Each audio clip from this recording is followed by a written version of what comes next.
We've got an update on Brittney Griner's return to the U.S. after she was arrested and held in Russian prison for 294 days. She landed in San Antonio, Texas on Friday. On the plane ride home, she was seen in good spirits, grinning in these newly released pictures. And according to her agent, once she got herself together at Fort Sam Houston, she picked up a basketball for the very first time in 10 months and dunked the ball.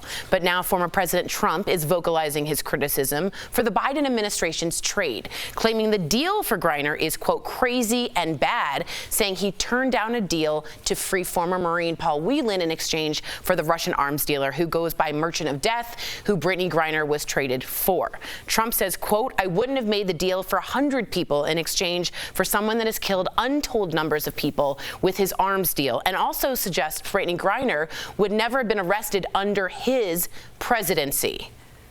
What do we think about this, Erica? Well, you're making a strange face. How does he know that?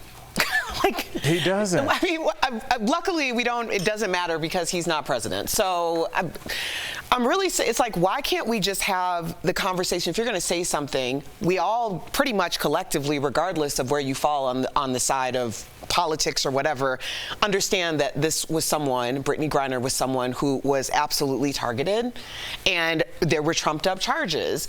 So just have that conversation. It's like all of this pontification about somebody's life. It's like, I'm done. Like, just thank you to the Biden administration and everyone who helped get her back. That's all I have to say about it. Linz, what do you think? Well, I just wonder if it was everyone who's speaking out about what her life was worth or what rescuing her was worth. What would you say if it was your family member, your dad, your daughter, your sister? And so we put this value on people that were other than, that we don't feel like are other and not in our lives. But if it was Trump's daughter, I'm sure that he would do the exchange. And so that's part of the problem for me, is that I'm happy to have the conversation about setting a precedent we don't want to follow up with by having Russia and other people intentionally collect our citizens and put them in captivity just to get something they want from us. That's not how America has ever done in history. That's not how we want to continue to do. But I'm also happy to have the conversation that this is a free woman who did nothing, in my mind, and she needed to be free a long time ago, and this took way too long. And we need to also have another conversation about black women and seeing them and having them feel seen and welcoming her home with open arms and not comparing her to her counterpart and why they're not here.